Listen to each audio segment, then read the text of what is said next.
Well, hello, y'all knuckleheads. It's your Papa Jaffe. Good to see you. Welcome to episode 2 of My Brain is Leaking. I think I'm going to stick with that title. We'll see. This is the podcast that is for members exclusively. This is a podcast where I talk about some war stories from working in video games, where I talk about just more kind of less news of the day and more about games and game culture in general. Okay, so buckle up, my friends. Here's what we got this episode. I got to show you this really cool new game in a second. Not because it's a new game. I just said I'm not talking about news and new games, but this is a little bit different because it deals with a really interesting psychological phenomenon that I think will be evergreen regardless of when you listen to this. But after that, we will dive into the Kojima documentary that this week is debuting on Hulu and or Disney Plus, depending. I guess I'll give my review, but we'll also just sort of discuss the whole idea of myth building in general, specifically in video games, pop culture. Then we'll do a couple of more worst days in the video game business stories. Next week, I promise I'll do some happy stories, but I want to get a couple of Twisted Metal rough ones in there. And then we'll wrap it up with some questions from members. So the first thing I want to tell you, though, is about this game. This came across my radar. I want to say it was from one of our longtime God of War supporters and creator of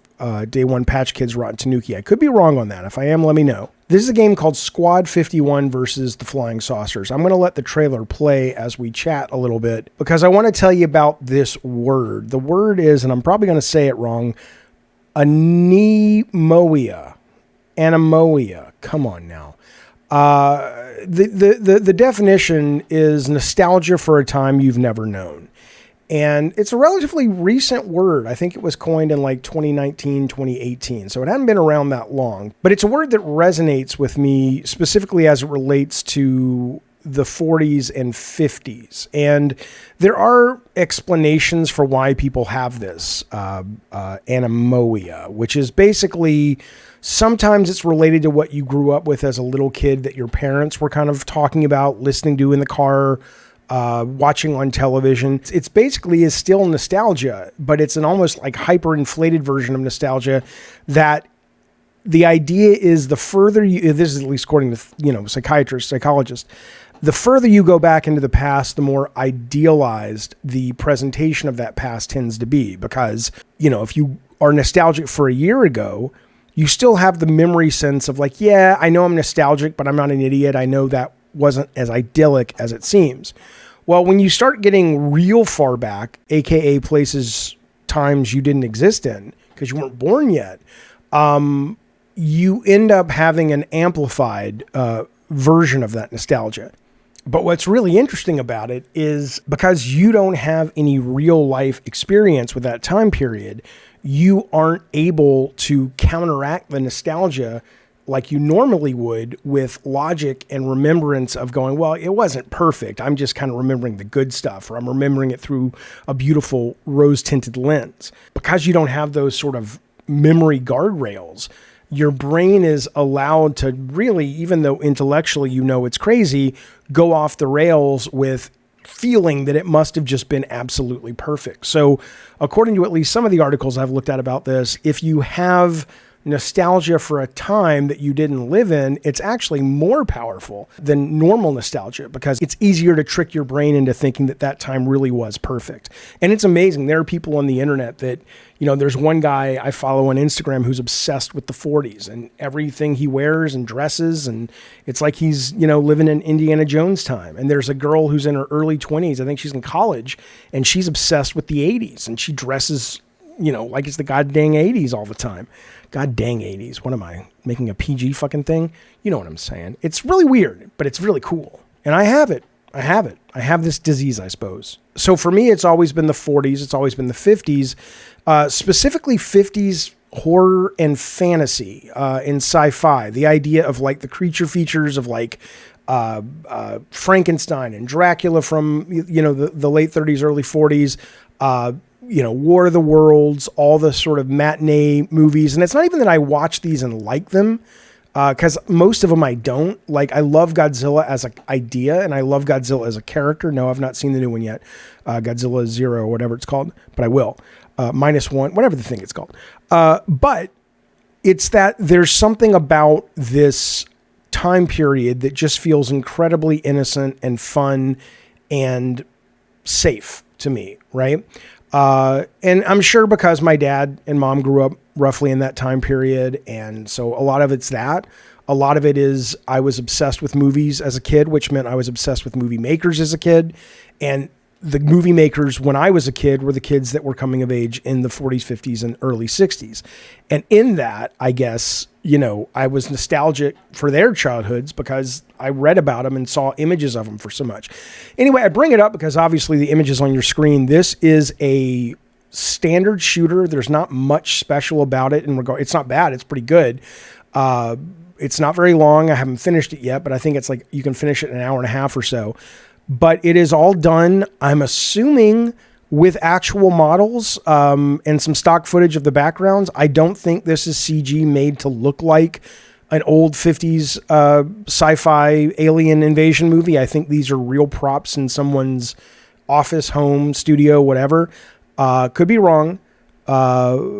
And then obviously they shot some live action and stuff like that. I'll be streaming this on the show soon. We'll play it together, but I just wanted to share it because I think it's one of the coolest looking games and coolest looking shoot 'em ups I've ever seen, but also because I just love this type of world. And you can almost tell when you look at the images here where it's people trying to convey, it's, you know, a movie back in the day, like that when it gets into the acting, they have a bunch of filters over it, but it can't capture it because it's all done with like green screen and stuff like that.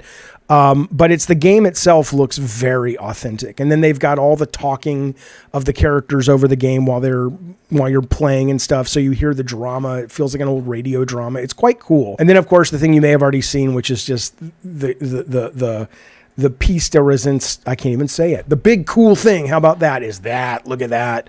Look at that. Is that the final boss monster? I don't know, but it's totally a man in a suit busting out that you got to shoot. I don't know if he's actually a man in a suit, but it harkens back. But anyway, Squad 51 versus the Flying Saucers. It may not be your cup of tea. I'm not usually a shooter guy, but my God, the world, the art, the way they made this game is delightful to me. And it totally tickles my sense of anemoia. And, but I mean, I certainly think, you ever see that Mad TV episode where it was like a Johnny Rockets 50s diner? And, you know, if you've ever been to those, it's the idyllic version of that time. And on Mad TV, it was this white couple that went to a Johnny Rocket style thing, but with their black friends. And it was a literal interpretation of the 50s. So it was like racist and they couldn't sit together and black people had to sit at the counter. They couldn't sit at the counter. And it was like, what, you know, but it was set in modern times. And both the white and the black family were like, what the fuck is going on? But the people in the cafe were totally committed to the bit. It was awesome. But anyway, so I don't imagine I would actually genuinely enjoy going back to those times, but they'd be kind of fun to visit. You ever see the movie Matinee with John Goodman and, believe it or not, little Cory Barlog. Cory Barlog of Sony Santa Monica and God of War director fame is actually in that movie, and not as a blink and you miss him background character. He's got like lines. He's got like he's certainly not a co-star. He's not in it that much, but out of a 90-minute movie, he's probably got about 4 minutes of screen time. It's pretty cool, but it's very much about the 50s and these kind of, you know, charlatan producers, movie producers that went from town to town before there was the massive distribution of the current studios, and they would put buzzers in seats and they would release, you know, smells into the theater and, you know, really be this kind of showman idea. It's a really fun movie. Joe Dante directed it. And again, there's a bonus. Cory's in it. All right. I just wanted to share that with you. Squad 51 versus the Flying Saucers. Let's get to the first topic of the day, which is the Hideo Kojima documentary that has just come out. It came out before in theaters and whatnot, and they also premiered it. Sony did a premiere when it first came out at, I think it was the Tribeca Film Festival, and Kojima was there in New York, did a Q&A. It was a big deal, but I think this is the first time it's really been made available wide. It just came out. I watched it. I guess what you really want to know is, did you like it? And I'll tell you right now. The Hideo Kojima documentary is out on Hulu and Disney Plus right now, at least in America. It is called Hideo Kojima Connecting Worlds. It is an interesting thing. I don't want to really call it a documentary because it's not a documentary. What you will find very quickly is this is a commercial for Death Stranding. It's not presented that way, unlike, say, Grounded 2, the recently released documentary about The Last of Us Part 2, or Raising Kratos from 2018's God of War. Those make it very clear these are done by Sony, and they are there to promote the title and maybe even an HR push to get people to join the studios and the various groups that make the games. And I don't know who funded this. I know at the beginning is sort of the PlayStation Productions logo that now we see in front of the Last of Us TV show and the Twisted Metal TV series. They could just be about the distribution. This may have been a self-funded thing, but it sure doesn't feel like it. Okay, so I'm a little bummed by the fact that I did think we were getting a more traditional documentary about this guy, the warts and the amazing things. And instead, we pretty much got a puff piece, which is really what this is, especially a puff piece that tries to make you buy Death Stranding. Doesn't mean I didn't like it. There was some stuff I really liked about what the documentary offered or what the film offered. And I want to talk about those. But let's get the stuff that I really did not like out of the way first. And then we'll talk about what I did like. And then I'll tell you some questions I have after watching it. And then I'll give you my rating for what it's worth. And I'll also talk about myth building and sacred cows in media as it relates to this and various experiences I've had as a fan and a creator of video games and media in general. So the stuff that really irks me in all of these Sony ads, which is, like I said, what they are, is the just horseshit, flowery presentation of these people and the process as being some kind of artistic battle. And these characters, in this case Kojima specifically, are on the front lines of pushing the art form and blah, blah, blah. Now, maybe that's true, and maybe there is a documentary to be made about that as it relates to Kojima, but this ain't the one. This is filled with slow motion shots of Kojima walking, pondering, sitting down in slow motion in a movie theater to watch a film that just happens to be no one else is in the theater. I'm not saying that it's not aiming for sort of a visual poetry in that. I don't think they're trying to convince you that when Kojima goes to the movies, no one else shows up because he's so important and they want to leave him alone.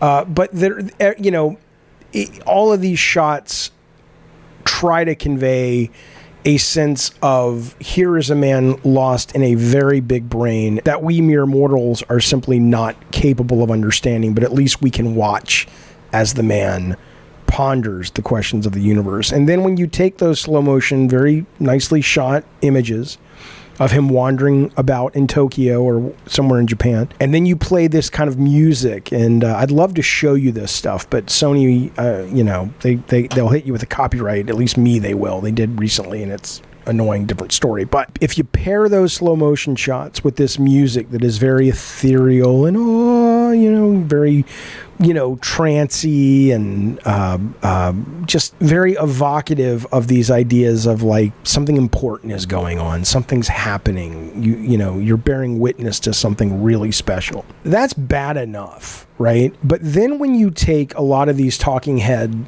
sound clips, which is what they've got the great film director George Miller, they've got Grimes, the singer, they've got Churches, the band, they've got a couple people they've got video game people, they got Mikami is in there from RE4 and Tango Gameworks, and then they've got a couple of people I'm like, who the fuck is this person? There's some guy who's talking about art and stuff, and I'm just like, who? Not like fine art, but like he's like sitting by Legos and has this affected accent, and it says he's a writer director. I'm like, I don't know what he's done, but anyway, full of himself, full of shit.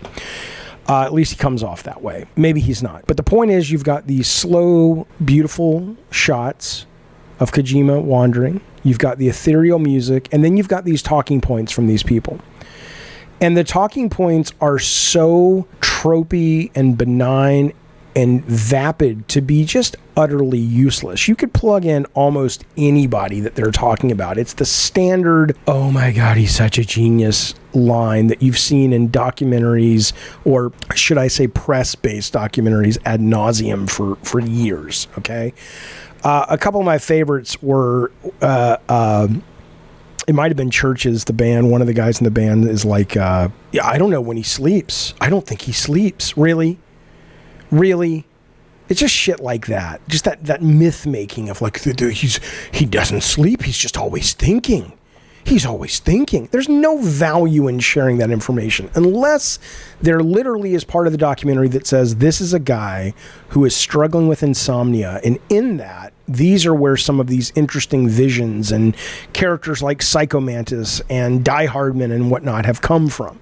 But short of that, it's just a bunch of pablum crap. Another one that it drives me crazy. And this one may drive me crazy more because I've been part of this. Like whenever Sony would come around and shoot documentaries and stuff, it would be like, okay, Jaffe, no, go sit with this guy on the team and you guys look at the monitor and act like you're discussing something. And Jaffe, you point at it and then they'll respond or nod or whatever. This documentary is filled with shots like that. And more importantly, shots where we actually can hear the dialogue between Kojima and his teammates.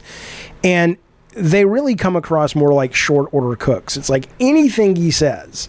And it's not like he's saying, oh my God, guys, I was walking in slow motion today and I had an idea of how to merge philosophical musings with gameplay that actually results in the player having a better understanding of the philosophy that we're trying to get across than even explaining it to them, in the simplest of sentences. And they're like, oh, that merits that response. But instead, what they're responding to is, I think this area should be able to be seen better. Or I think the car should be able to make the jump across here. And maybe we can do something about that. Oh, what a clever idea, Kojima. You think people should be able to see more into the little BB baby's little, capsule? Oh my God, the genius has arrived. It's annoying as shit.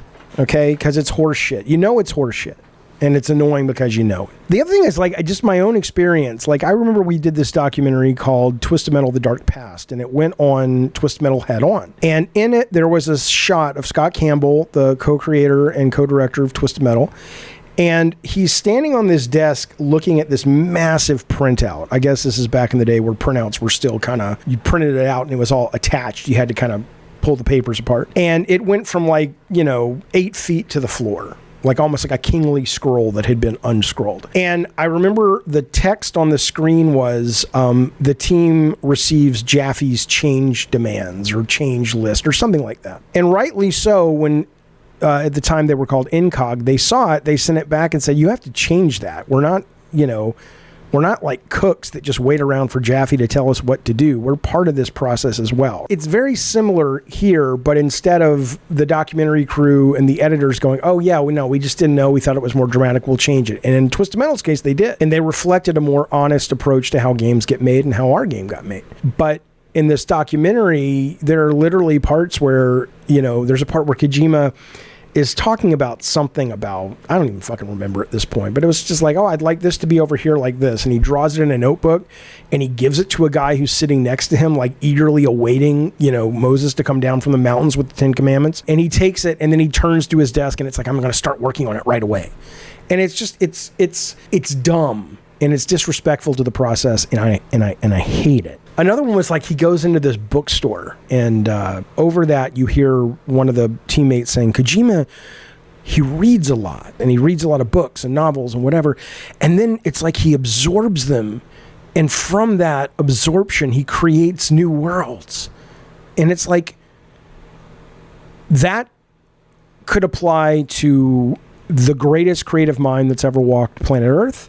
Or that could apply to a third grader who's just read a Superman comic and now he goes to draw his own comic book and it's heavily inspired by what he just read 10 minutes ago.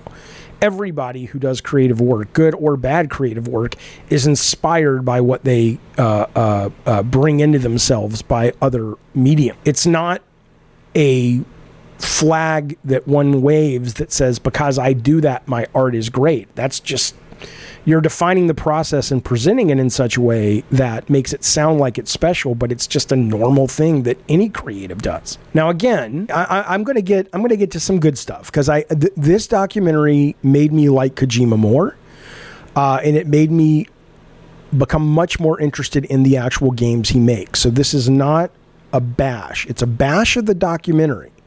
Quote, documentary. It is not a bash of the man. It actually makes him more appealing than I think he's ever been. And I've met the guy, and the guy's super nice in real life. I've only met him once, but it's not like he needed a makeover for his image. But the documentary falls, but he doesn't. But there's a few more I got to tell you that just bug me. Time code it so you can skip if you're tired of hearing me complain. I don't blame you, but this is a sore spot for me. You know, one of it is when they talk about the risk that Kojima takes, the risk. It's, you know, you got to be bold, and you've got to be the warrior going out to slay the dragon of the unknown in the creative arts. And that's what makes him important and special. One guy says, it might've been George Miller. He says, you can't give the audience what they want all the time. You also have to make them understand that sometimes they want something they don't know. Perfectly valid, correct, important thing to say about creation. Miller says the risk is that people just don't accept it, meaning the risk that you take in doing that is people won't accept it. He says it's too radical in some way. But of course, the upside is that you change the medium you're working in, and that's why his work is so important. And I'm like, why? I'm not saying his work's not important. I'm not saying he's not a creator in video games that is to be lauded and respected and spotlighted in a documentary.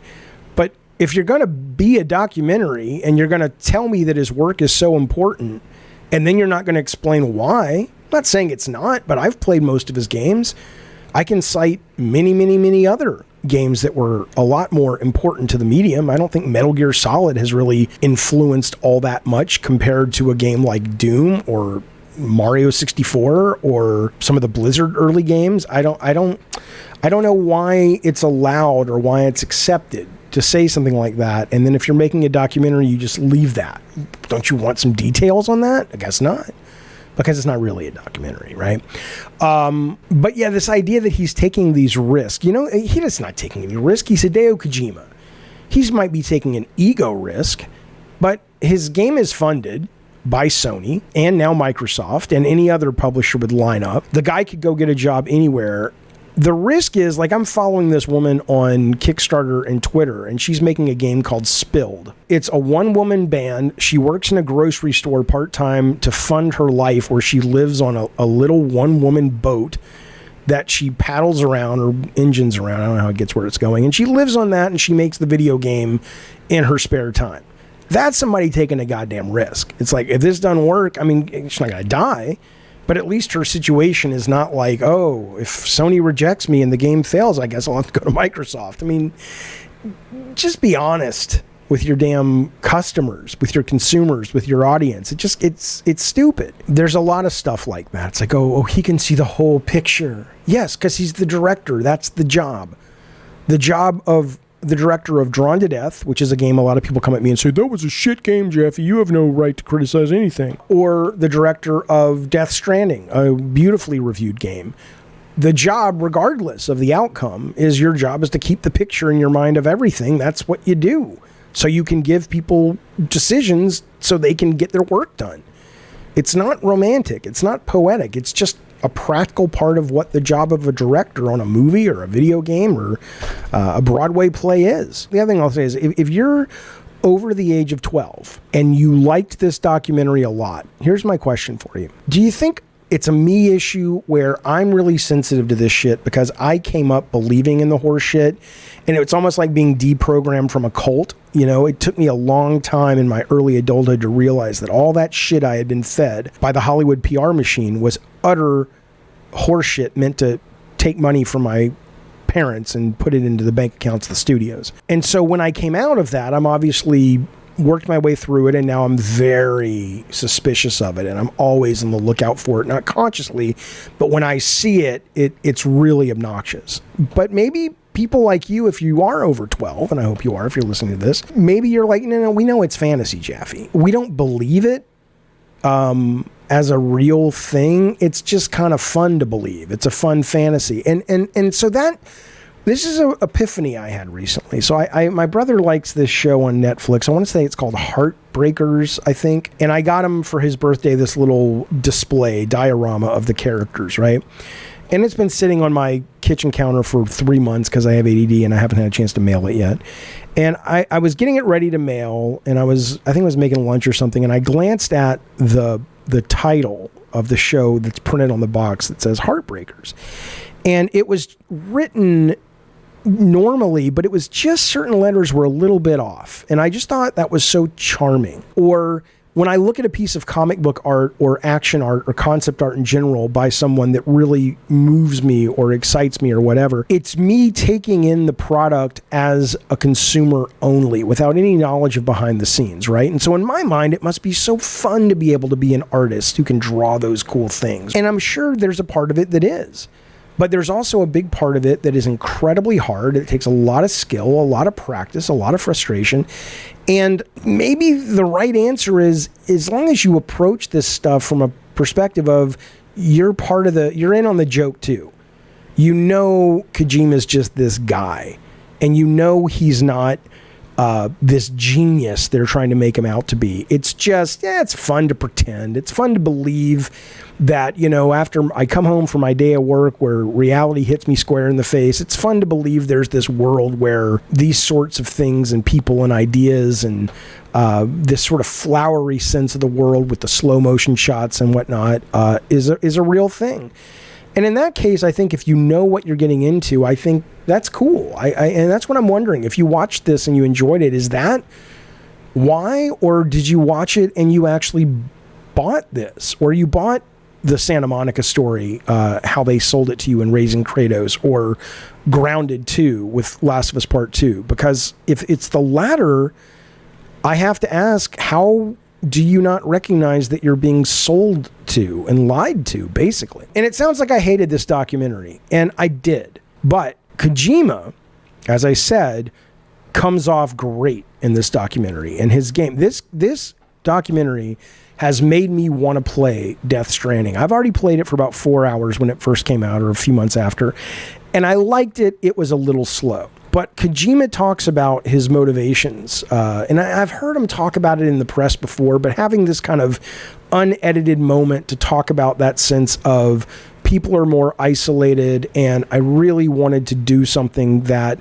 allowed people to have a sense of connection. And especially with COVID, that this was released right around that time, it really was cool for me as an audience member to hear how that brought people together. It's not like they didn't. If you have Death Stranding, you have the internet probably. It's not like you couldn't have gone online and talked to people, but just that kind of sense of, maybe some people got some peace from their loneliness during COVID or any time in life, because this was clearly a game about that. Guillermo del Toro, the director, was talking, and he said this, which I really, really liked, and I think it applies. He says, "The dynamics are exactly the opposite of Death Stranding, of every other video game.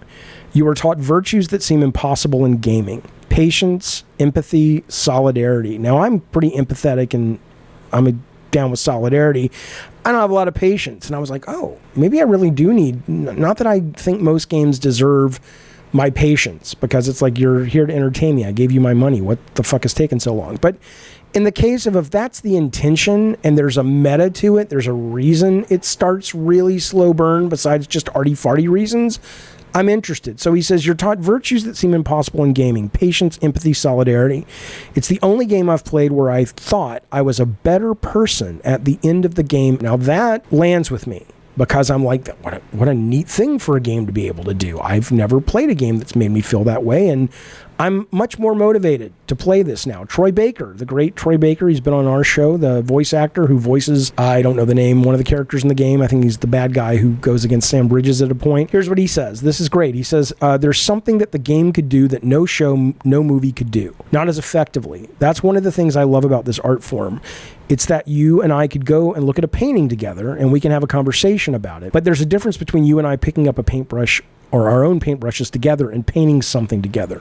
And that to me is what games allow us to do. And that's especially what Death Stranding at that time, i.e. COVID, allowed us to do. And I was just like, okay, that's fucking cool. And even though Kojima is in the spotlight of all these obnoxious shots, and even though he probably approved all these obnoxious shots, end of the day though, he does come off like an interesting fellow. I wish they would have gotten more into, he talked about his father, one line, he says, my dad was a real scary guy. And if he were alive, he probably would not have approved of me going into video games. I'm like, okay, well that's, you know, if I'm making a fucking documentary or doing an interview, I want to know how is he scary? And talk to me about ways that you consciously knew and ways that you only discovered after the fact that influence of your scary dad has affected your video games. You know, there's got to be something there in the cloning and the young Snake and the big boss Snake and the old Snake, you know, and who's the Colonel in Metal Gear. All of that, there's father issues there that influence it, or maybe something in Death Stranding about connection. Yes, it's about connecting the world, but maybe it's just connecting these two people in his heart. You know, I don't know. It's flowery and maybe it's bullshit, but you don't drop a bomb like my dad was a scary man who wouldn't have approved of me, and then you just let it sit there. But this documentary does. But it makes me curious about Kojima's motivations. He also talks about his parents being in the war. I'm not sure what specific the age is, but I know he talks about bombings, air raids. I know from my ex-wife's mom, who was Japanese and lived during the air raids, the firebombs, and the nukes of World War II, what a traumatic experience. And even though Kojima didn't live through it, I want to know how more than what he talked about, which was a little bit more than the scary dad line. But that's a nutrition-packed little chunk that should have been mined for information and interesting stories and explanations for why he did what he did in his work. It's almost like they want their cake, but they don't want to have to bake the cake. That's terrible, Jeffy. Never say that again. You know what I'm saying? It's like they want to present this man in connection their documentary as some kind of presentation of this amazing artist that has done important work, yet they don't seem to care about actually discussing much of any of the important work, and what does it mean, and where does it come from, and why is it important, like I said earlier. But again, that's the documentary's fault. It made him much more interesting. It made the game Death Stranding much more interesting, and I walked away as a bigger fan than I have been, and I was already a fan, and I'm very excited, like I said, to go back and play Death Stranding and give it another try. There were things in the documentary that made me have some questions I wish they would have asked more. He talks about his love of indie movies, and then he cites like David Lynch and David Cronenberg, but he says, I want to make mainstream things, and I'm like, well, those two things don't match. David Lynch does not make mainstream movies, and certainly Cronenberg doesn't. So I'm curious. I would love somebody to go to him and say, you know, and even in light, even though I know this documentary was shot over a year ago, in light of the conversation or the press release of, I guess it was Herman Holst and Kojima announcing their new spy game. And it was clear they made it a point to talk about action in the game, and it's a return to Metal Gear style gaming and all that. It's clear that most people look at Death Stranding, and as much as you love it or hate it, or you're ambivalent, or you don't even think about it, it didn't hit the zeitgeist the way people wanted it to and expected it to. So I want to know about that. I want to know what his feelings are on that. It's like, you want to be artistic, you want to bring these messages to the world, you want to say something in your games, but what do you do as a creator when, yeah, you're doing that, but people aren't showing up? For them, for enough people it's successful, you got to make a sequel, but for a much larger group of people that might benefit from these messages or these ideas you're putting across, are you going to change the way you work in the future in order to make that message? Like, what's more important, your vision or your ability for that vision to connect with an audience bigger than you've connected with before? It's what an obvious question. It didn't get asked. It didn't get touched on, which was annoying. There's a little something, and this is not to blame Kojima, but there is just, you know, this, I watched this on the day that Sony laid off 900 people. They closed the London studios. It's the second month of the year. There's already been like 9,000 employees in the games business laid off in 2 months.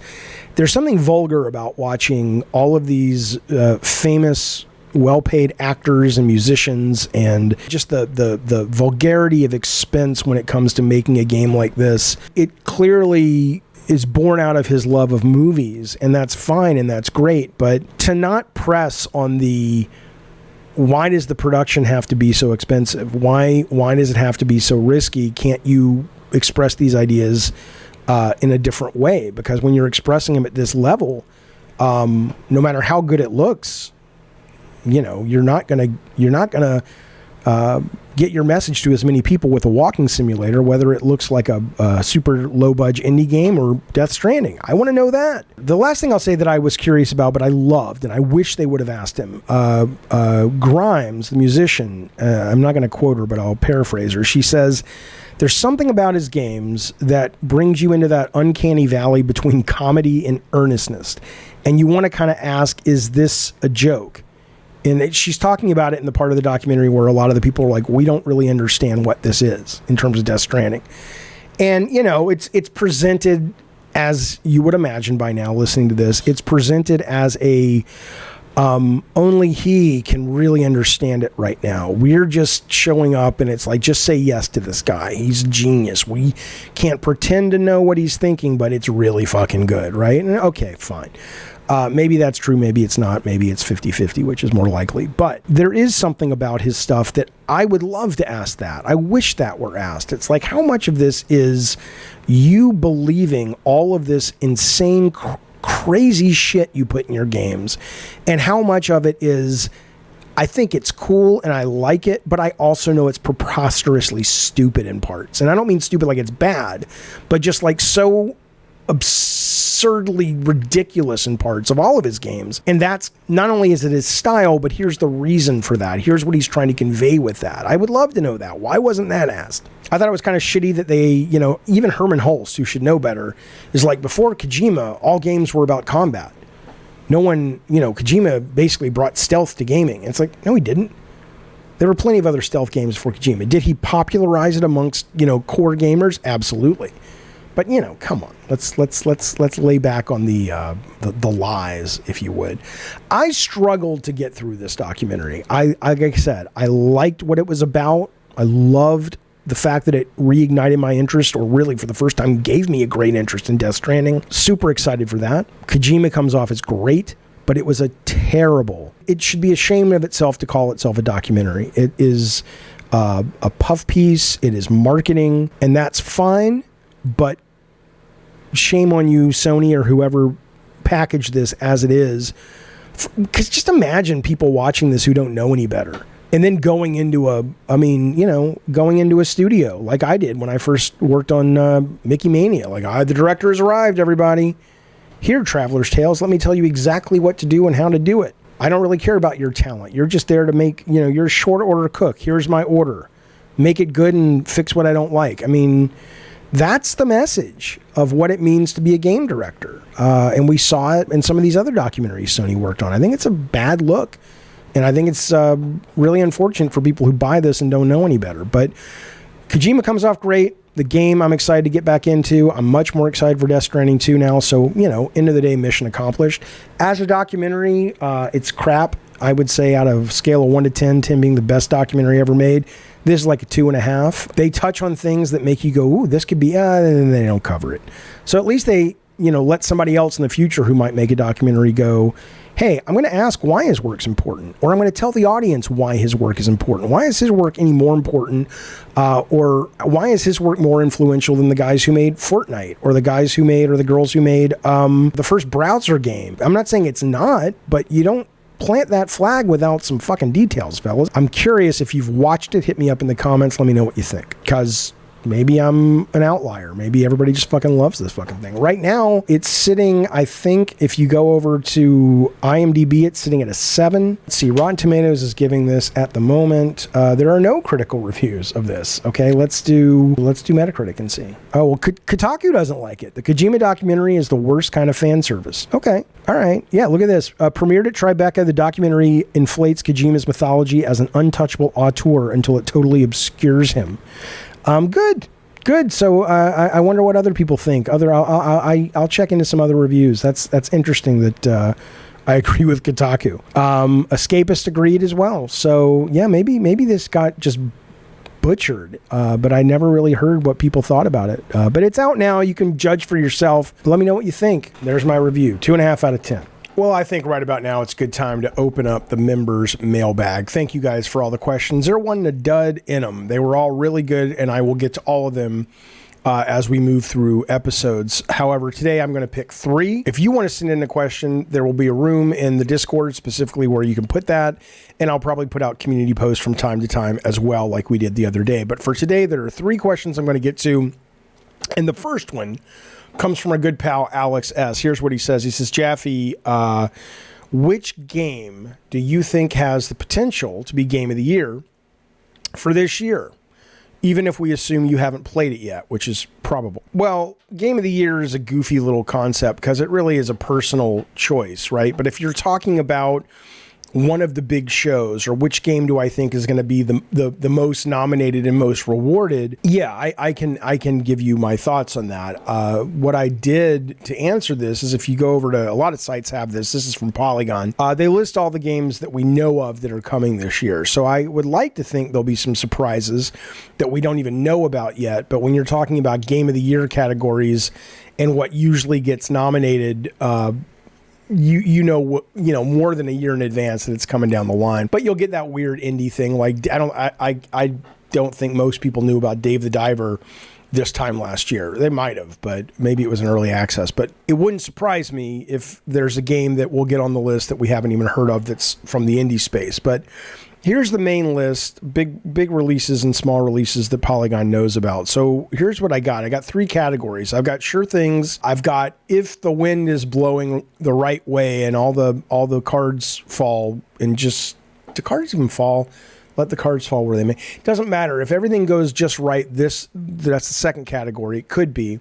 And then the third are kind of like really weird but interesting to me suggestions. So obviously, there's no doubt that Final Fantasy VII Rebirth, the reviews are insane on that. Right now at Metacritic, if you go there, it's the 5th highest rated game in the series. It is sitting at a 92 on Metacritic. I would be stunned if this doesn't end up becoming a Game of the Year contender and possibly winner in a lot of cases. So I would say Final Fantasy would be there.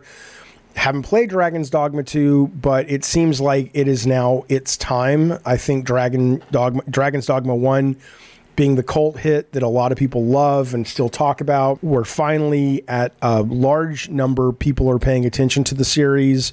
2 looks amazing. It sounds amazing. I think this is going to be a big hit. In a lot of ways, I think it could be bigger than Elden Ring, partially because I don't think Capcom is trying to make a game that is off-putting to a lot of people because of its difficulty and embraced by a lot of people because of its difficulty. I don't know what the philosophy is, but it doesn't sound like they're banging that particular drum in the PR. It seems like this is going to be like a game that anybody can play if you're a core gamer. So, but I would put Dragon's Dogma 2 in there easily. In August, I have, as another sure thing, I have Black Myth Wukong down on the list. Not because I don't even...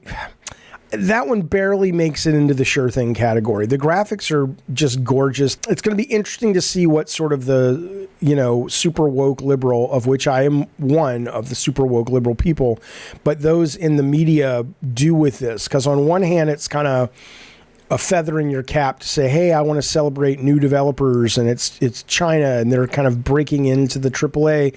And on the other hand, you've got all the problems with China and the government and who funds what over there.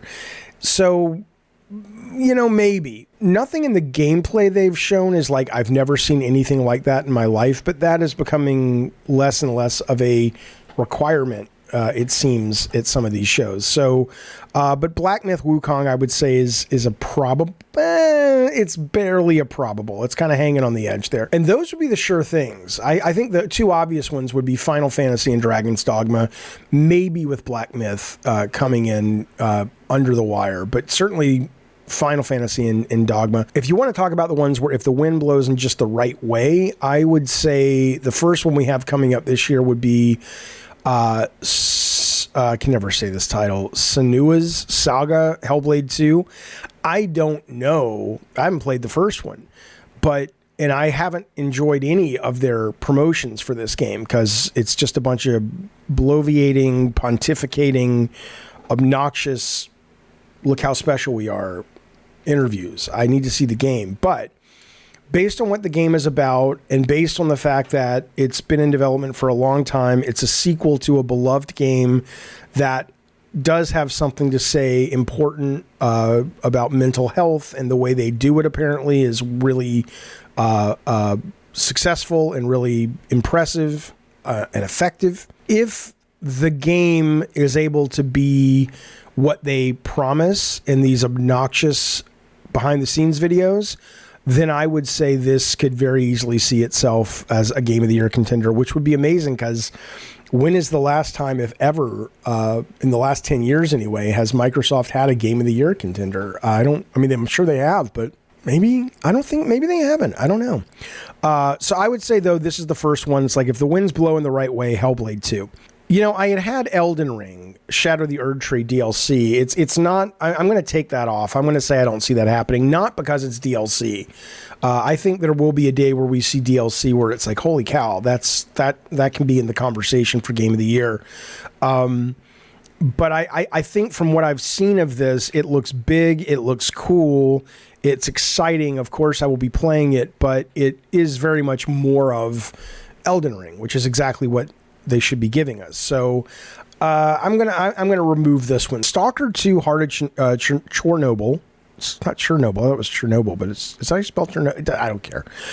The point is Stalker 2. This is on the list because of the way it was made. If the game is really good, it doesn't have to be an actual Game of the Year contender. It doesn't have to be a 92, a 95 Metacritic. But if the game is like an 85, the very nature of it being made, a really good, great game being made and being successful during a war, and that the developer lost members of the team to that war, that were killed in that war, I think it becomes kind of a really hard thing not to celebrate. I mean, again, because when you got to understand, when these people vote, it's not literal as often as I wish it was, which would be 100% of the time, where it's like, this is the best game of the year. A lot of times it's performative. It's like, we want to shine a light on why this is special. And in that, if the game is good enough that it's not like, why in the world, it's like, we appreciate what you're saying, give it a special award, but why in the world would Stalker 2 be in the conversation? Assuming the game is good enough to not be in that category or that descriptor, then I could see this easily being in the nominees. Avowed is on here only because it could go either way. When you hear them talk about it, the level of freedom, the level of customization, the level of really building your own adventure, it sounds pretty impressive. If they pull that off, even though the visuals of the game aren't going to blow your mind and the animations look a little janky, I think it sounds like a great deal of fun at worst, and at best, it could be the Starfield or the next Skyrim that everybody's been waiting for that Starfield didn't deliver. So maybe on Avowed. And then I've got Star Wars Outlaws. Probably not. When is Ubisoft? It's been over a decade since this is just more of their formula. I don't even know if any of their big formula games, certainly the first Assassin's Creed, maybe Assassin's Creed 2, but after that, when's the last time they got a nomination, let alone a win? But, maybe, because everybody's been wanting GTA Star Wars forever, and if they actually pull it off, and it feels more like GTA Star Wars and less like Far Cry Star Wars, which still sounds great, possibly. I could see Star Wars up there. Plucky Squire looks awesome, but, first off, it's not the first game to do the flat 3D thing. I mean, Zelda Link Between Worlds was the first one I remember, but it still looks great. It looks like a lot of fun. If it carries through with that beyond just sort of the gimmick of the 2D, 3D thing, I could see this potentially being nominated, because if you have that really creative, interesting, inspiring, clever, cute vibe that is not just in the trailer, but it really permeates the entire game, then I could see Plucky Squire there. And Visions of Mana, I think, is one of those kind of fan favorite things. I think nothing they've shown makes you think it's anything other than, oh my God, I can't wait to go back into this world. And they're making it 3D and it looks like a solid, fun action RPG. But maybe if it's really good, but not astoundingly good, it'll kind of at least get nominated because of the good faith. I doubt that one, but these are the ones I think if everything goes exactly right, Visions of Mana, Plucky Squires, Star Wars Outlaws, Avowed, Stalker 2, Heart of Whatever, Chernobyl, Elden Ring, no, I moved that one off, and then Hellblade 2. Now, the ones that are really, I don't think have a chance in hell, but I'd love to see Indiana Jones because I love Indiana Jones, but come on. I mean, the only way, I mean, this could win maybe or this could be nominated maybe if it actually is like, oh my God, this is the Indiana Jones sequel we've been wanting since Last Crusade, and it really feels like an Indiana Jones movie, and it's just like, what the fuck, you know? Maybe, but I doubt it. But that's kind of wishful thinking. 90% of it's wishful thinking. 10% of it is maybe they could do it. Silent Hill 2 remake, I don't have any expectation this will be up there. I only put it up there because wouldn't that be a heck of a story if Team Bloober team, whatever they're called, proved all of us wrong, including me. And they didn't only make a great Silent Hill 2, but it really was kind of the benchmark, the new benchmark of video game horror. I mean, it would be a great story. Come on. I mean, there ain't no way. But you know, anything's possible. Maybe we'll get into an alternate timeline and something will happen. But I doubt it, but that would be another wild card. So there you go, Alex S. Based on nothing but just gut and what I've seen, which impacts the gut, I suppose. Those would be the Game of the Year nominees that I think will be part of the conversation, and a lot of those will be nominated, but it's all a guess, man. One of our new members, Nate Montgomery, writes in, he says, Jaffe, what is your earliest, happiest childhood memory? I will show you what it is, actually. Here you go. I was born in 1971. This is a toy that came out in 1975. I remember having a Batman-themed birthday party. I was 4 years old. I just have flashes of recollection. And what I remember the most is my dad pulling this Batman Bat-Cycle toy that I'll show you right now on the screen off the back of his truck and getting this and riding around in it. You know, I had a lot, and I have a lot of happy memories, and I had a lot of happy events occur in my childhood. It was a good childhood. Like everybody else's, it had its ups and downs, and its crazy, and its trauma, but the good outweighs the bad, and this is certainly the top of my head, and there's obviously no way to know for sure. This is certainly one of my earliest, happiest childhood memories, is what I would say, is getting this bike and just thinking it was the coolest fucking thing in town. Wouldn't that be weird if it actually was the coolest thing in town, just for a moment? Like you could gauge it. It's like suddenly the coolest thing in town was this kid had this toy that wasn't even like a one-off. It was like you could buy it anywhere. So dumb. Final question of the day comes from our very own Addy Pie. He says, what helped you recover after finishing working on a project? I'm assuming you would have been extremely exhausted, as most creatives are. You know, my creative work was so from a place of not the creativity, but the motivation was such from a place of unhealth or poor mental health, I should say, that it wasn't as if I could kind of go, that was a job well done. Now I'm going to turn it off and I'm going to go off and just lose myself to a beach in Hawaii. My doing creative work really came out of a need to have a level of success and adulation and validation. And so even though I completed a project and I went through the motions of like, oh, now here's what I'm supposed to do. Now I'm supposed to go take a break and really just kind of forget everything. And I remember after God of War, my wife at the time and I, we went away to we stayed in LA because we had the kids, but we went away to a like beach house that we rented for a while, and I bought a guitar because I was going to learn to play guitar. And Sony was very generous, and I took, it was like 4 months off paid before I had to get back to work to just recuperate. And I had this, very normal expectation that I was going to recharge and I was going to forget all about games and I was going to read and all the healthy shit that you're supposed to do. But the very nature of being in a position that allowed me to be successful enough with the teams I worked with to be granted such a amount of leisure time that I was still getting paid for was the very thing, the unhealthy mindset that never allowed me to shut it off when I was chasing that particular rabbit. So I went through the motions of relaxing and letting go, and I certainly let go of the property God of War. Like I that part worked. Like I was able to easily say goodbye to Kratos and all that, but the idea, I was immediately thinking about what's next and what is my next career move and what is the next game I want to do, and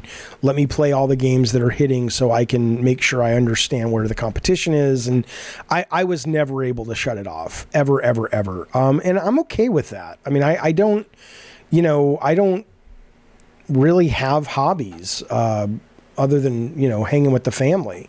I love what I did then when I was doing it, and I love what I do now. So if I have free time, I don't want to go make a model. I know it's healthy. I know I probably should, but I don't want to. I don't want to, learn to play guitar. I mean, I'd love to be able to play guitar, but if I have a choice between learning to play it and editing a video to work on the channel, I'd rather edit a video to work on the channel. I've just always been that way, and as much as I appreciate the mental health value of being another way as it relates to this subject, it's just never really been my thing. So at first, when I started answering this question, I was like, well, it's because of an unhealthy relationship with the creative process. And I'm sure that was part of it. And I can certainly relax more during doing this work than I did doing that work. But I think there's also a part of it that's just like, I've been real fortunate that I get to do the work. I get paid for the work that I would want to do for free anyway. And so, and I know everyone's not that fortunate, but when you can make your hobby your career, there's some bad things that come with that. I assume people tell me there are. I haven't discovered enough of them to stop. But when you can do it, why would you want to not work on your hobby as often as you can? So that's what I would say. Fellas, that's wrapping up. My brain is leaking. I was going to do some more Bad Day game stories. I'll save those for next week or the week after. Let me know again in the chat. This will be the first one that we lock behind the members' Patreon and YouTube. Let me know if you like this series, if I should continue it, if it gives value to your membership. I'll lock it behind the paywall until, 1 to 3 weeks, like a lot of people do.